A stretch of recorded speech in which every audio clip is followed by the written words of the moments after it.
Let's talk about something real today. You've probably had those amazing moments where you feel completely awake moments when the world just clicks. Maybe it was during meditation, a silent retreat, or a spontaneous moment of pure clarity. For a little while afterward, you feel deeply connected, totally present, and you wonder, why can't life always feel this clear? But then reality sets in. Work, relationships, deadlines, notifications, and that beautiful sense of clarity fades away, replaced by the familiar noise of daily stress. If this feels familiar, you're definitely not alone. Here's the truth. Experiencing moments of deep presence is powerful, but sustaining them every day? That's the real challenge. Today, we'll dive into exactly how you can build a lifelong practice of presence, one that sticks around, even when life gets tough. First, let's talk about why those big moments alone aren't enough. Imagine someone goes to the gym one single day, works out incredibly hard, and then expects to stay fit forever. Sounds ridiculous, right? It's the same thing with presence and mindfulness. Just like muscles, your brain and your sense of awareness need regular practice to stay strong. This doesn't mean you have to spend hours meditating each day. Instead, it's about building simple habits into your daily routine, tiny moments that gently guide you back to awareness.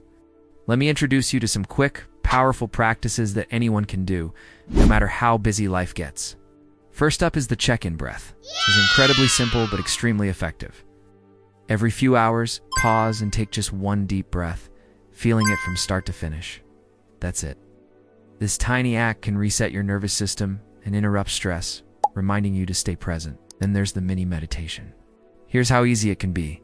Find just 3 minutes each morning before you pick up your phone. Sit quietly, eyes closed or open softly, and just breathe. Feel your body, notice your emotions, and observe your thoughts. Don't try to control anything, just notice. Those 3 minutes will set a calmer, clearer tone for your entire day. Now let's talk about gratitude. Keep a small notebook or even a note on your phone, and every evening, write down just 3 things you're genuinely grateful for. This habit might seem minor, but over time, it rewires your brain to naturally notice the good around you. Let me tell you a story about Michelle, a busy single mom juggling 2 jobs and raising kids. Michelle often felt overwhelmed, wondering how mindfulness could fit into her packed schedule. But instead of giving up, she found creative ways to integrate mindfulness into her chaotic life. She practiced the check-in breath each time she buckled her seatbelt in the car.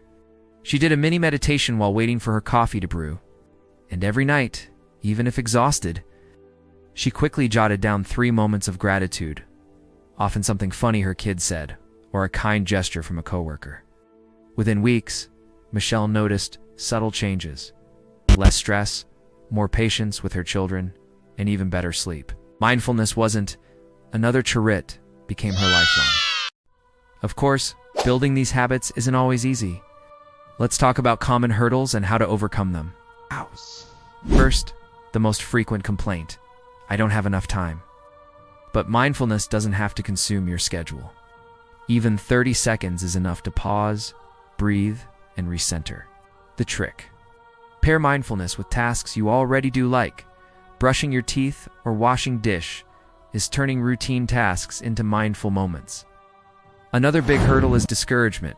Maybe you started strong but slipped back into old patterns. That's okay. This isn't about perfection. When you notice you've fallen off track, simply come back. Remind yourself. One breath at a time. Each mindful breath is a new beginning. Feeling isolated is another common challenge. Practicing mindfulness alone can feel tough. Finding community, even just one friend who's also practicing mindfulness, can make a huge difference. Text each other reminders or schedule short weekly check-ins. Knowing someone else is walking the same path creates accountability and support. Now, why does all this matter? Let's briefly touch on the science behind it. Every time you practice mindfulness, even for just seconds, your brain creates new neural pathways. Scientists call this neuroplasticity, your brain's incredible ability to reshape itself. Over time, these pathways grow stronger, making mindfulness easier and eventually second nature. A study showed that long-term meditators have increased gray matter density in areas associated with learning, memory, emotional regulation, and empathy. This means every mindful breath or moment of gratitude is literally changing your brain's structure. improving your emotional resilience and clarity. Ready to get started? Here are 3 simple steps you can begin right now. 1. Choose just one mindfulness habit you want to start today. Maybe the check-in breath or 3-minute morning meditation. 2. Write it down and put it somewhere visible, like your fridge or desk, or set a daily reminder on your phone. 3. Find someone, a friend, family member, or even an online group to help you stay accountable and motivated. Small commitments done consistently beat large, overwhelming goals every time. Here, see big picture. The goal, ISNT, to live in a constant state of blissful awakening. It's about regularly reconnecting with your truest self, moment by moment, even when life feels messy or stressful. Next time, we'll dive deeper into how you can keep mindfulness alive, even when life is overwhelmingly busy. If you haven't already, subscribe for more practical tips, stories, and science to support your journey toward lasting presence. You've got this.